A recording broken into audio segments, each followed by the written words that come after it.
আসসালামু আলাইকুম এভরিওয়ান। আশা করি সবাই ভালো আছেন এবং সুস্থ আছেন। প্রিন্সিপাল অফ ডিজাইন অথবা ডিজাইনের মূলনীতি 3rd টিউটোরিয়ালে সবাইকে স্বাগতম। এই ভিডিওতে আমরা দেখব ডিজাইনের ব্যালেন্স এন্ড পজিশন কিভাবে ঠিক রাখবো। দেখেন পাশে একটি পিকচার রেখেছি, আশা করি পিকচারটি দেখে অনেকটা আইডিয়া নিতে পারছেন। প্রিন্সিপাল অফ ডিজাইনের উপর অলরেডি আরও 2টি ভিডিও তৈরি করেছি। প্রথম ভিডিওটি সাইজ অ্যান্ড কালার, ডিজাইনে কীভাবে সাইজ অ্যান্ড কালার ঠিক রাখবেন, এবং সেকেন্ড ভিডিওটি ছিল পেজ অ্যান্ড রিপিটেশন কীভাবে ঠিক রাখবেন। 2টি ভিডিও লিঙ্ক আমার ভিডিও ডেসক্রিপশন বক্সে দেওয়া থাকবে। তো আজকে ভিডিওটি 3rd video, balance and alignment and paragraph নিয়ে দেখব। তো প্রথমে আমরা দেখব ডিজাইনের ব্যালেন্স কীভাবে ঠিক রাখবো। তো ডিজাইনের ব্যালেন্স অবশ্যই আপনার চোখের দৃষ্টিতে দেখবেন ঠিক আছে কিনা। সেই ব্যালেন্স আপনি বিভিন্ন শেপ দিয়ে ঠিক রাখতে পারেন, অথবা যে কোম্পানির জন্য ডিজাইনটি করবেন সেই কোম্পানির বিভিন্ন সার্ভিস টেক্সট দিয়ে ঠিক রাখবেন। যেমন একটি ফ্লায়ার, এখানে একটি ইমেজ ব্যবহার করা হয়েছে, জাস্ট এখানে একটি লোগো, এখানে একটি শেপ নিয়ে জাস্ট ডিজাইনের যে মেন টাইটেলটি সেটি ব্যবহার করা হচ্ছে, দেন মিডলে একটি পিকচার ইউজ করা হয়েছে, আর নিচে যে কোম্পানির সার্ভিসগুলো ইউজ করা হয়েছে বিভিন্ন। চোখের দৃষ্টিতে একটু চিন্তা করেন, পুরো ডিজাইনের ব্যালেন্স ঠিক আছে। ব্যালেন্সটা কখন ঠিক থাকবে না দেখেন, যদি মনে করেন এখানে লোগো দেন নাই, এখানে লোগোটা ইউজ করছে, এখানে আপনি লোগো ইউজ করেন নাই, জাস্ট এই জায়গাটুকু ফাঁকা রাখলেন, তখন ব্যালেন্স ঠিক থাকবে না।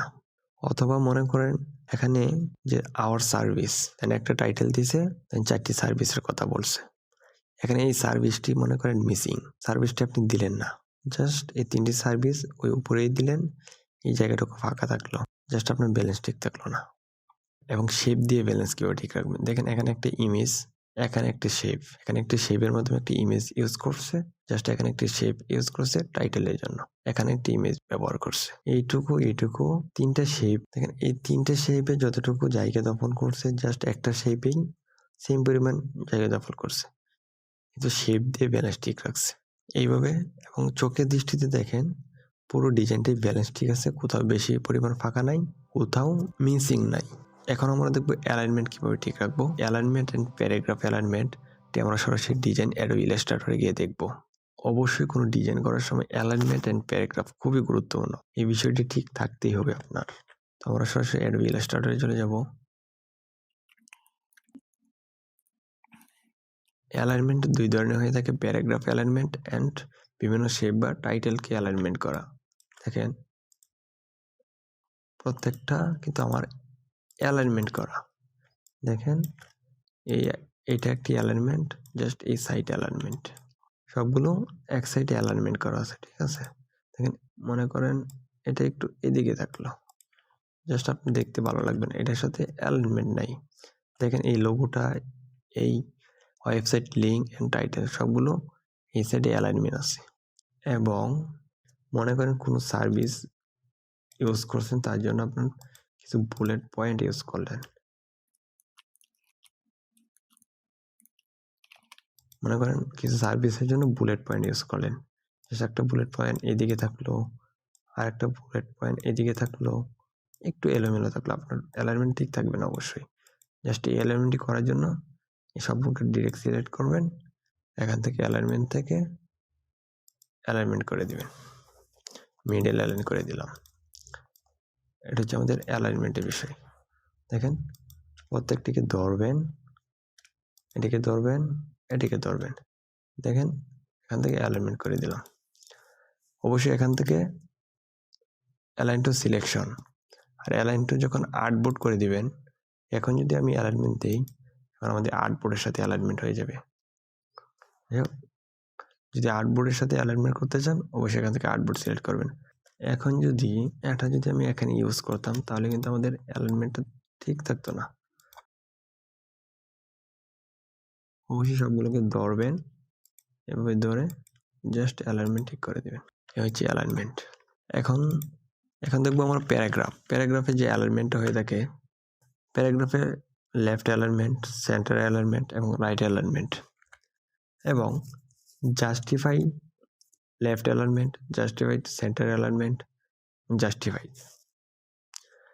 জাস্টিফাইড লেফট অ্যালাইনমেন্ট মানে পুরো টেক্সটগুলো এই পাশ এবং এই পাশ সমান থাকবে, জাস্ট লাস্টের একটা লাইন লেফট অ্যালাইন থাকবে। জাস্টিফাই সেন্টার এলিমেন্ট মানে আপনার এই পাশ ওপাশ সবটুকু ঠিক থাকবে, জাস্ট লাস্টে একটা লাইন থাকবে আপনার সেন্টার লাইন। শুধু জাস্টিফাইড মানে কোনো লাইনে আপনার লেফট লাইন সেন্টার লাইন থাকবে না, পুরো লাইন প্রথম থেকে শেষ পর্যন্ত সবটুকুই জাস্টিফাইড থাকবে, প্রথম এ পাশে ওপাশ সমান থাকবে। সরাসরি আমরা একটু ডিজাইনে দেখব কেন অ্যালাইনমেন্টগুলো ঠিক রাখবেন। দেখেন এই টাইটেলটা আমি ইউজ করেছি, প্যারাগ্রাফ থেকে দেখেন লেফট অ্যালাইনমেন্ট আছে। আপনার ডিজাইনটা যে ডাউনলোড করবে বা কেউ যদি এডিট করতে চায় তাহলে আপনার লিখলে ওই পাশে যাবে, এই পাশ থেকে ওই পাশে বাড়বে, তাহলে ডিজাইনের যে টেক্সটটা এই সাইডে যে আমরা যে আগে অ্যালাইনমেন্ট ঠিক করেছিলাম ওইটা ঠিক থাকবে এবং এডিট করতে তার সহজ হবে। এখানে ক্লিক হেয়ার যে রেখাটা ইউজ করছি এই শেপটার মিডলে ইউজ করছি, দেখেন এটার কিন্তু আমার মিডল অ্যালাইনমেন্ট আছে, ঠিক আছে। যদি এখান থেকে কোনো কিছু চেঞ্জ করতে চাই, অন্য কিছু লিখতে চাই, তাহলে দুনো পাশ দিয়ে সমানভাবে বাড়বে, ঠিক আছে। এসব অ্যালাইনমেন্ট যদি ঠিক না থাকে মাইক্রোস্টক সাইটগুলো থেকে ফাইল রিজেক্ট করবে।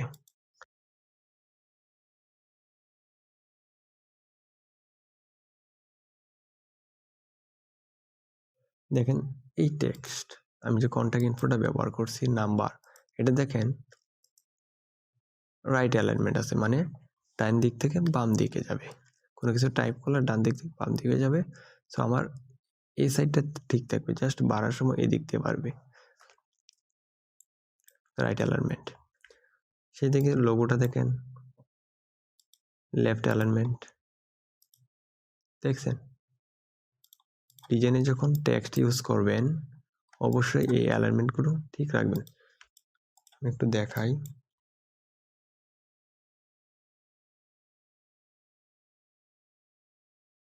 রেসপন্স টেক্সটটা নিলেন, দেখেন এটা আমি এখানে ব্যবহার করলাম জাস্ট সিম্পল দেখানোর জন্য।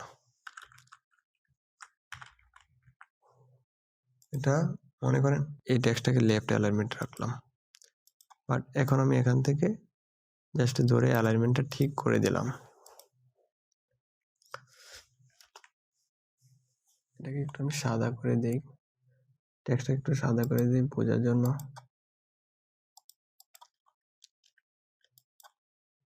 একটু চিন্তা করেন, দেখেন এখানে আমাদের লেফট অ্যালাইনমেন্ট আছে, জাস্ট প্রত্যেকগুলো টেক্সটকে ধরে অনেকে আমরা যেটা করি এখান থেকে এই অ্যালাইনমেন্টটা করে দিলাম। এখন কি সমস্যাটা হবে, আপনার ডিজাইন কিন্তু আপনি কমপ্লিট করে ফেলছেন, বাট এটা সবগুলো প্যারাগ্রাফ অ্যালাইনমেন্ট ঠিক আছে, জাস্ট এটার প্যারাগ্রাফ অ্যালাইনমেন্ট ঠিক নাই।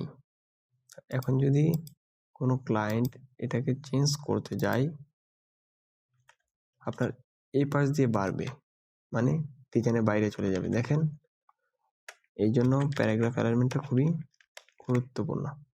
এটা তো আমাদের অ্যালাইনমেন্ট ঠিক আছে, মানে লেফট অ্যালাইনমেন্ট। দেখেন এখন যদি এটা চেঞ্জ করতে যাই এই পাশ থেকে বাড়তে থাকবে, ঠিক আছে। আশা করি বোঝাতে পেরেছি। অবশ্যই চ্যানেলটি সাবস্ক্রাইব করবেন।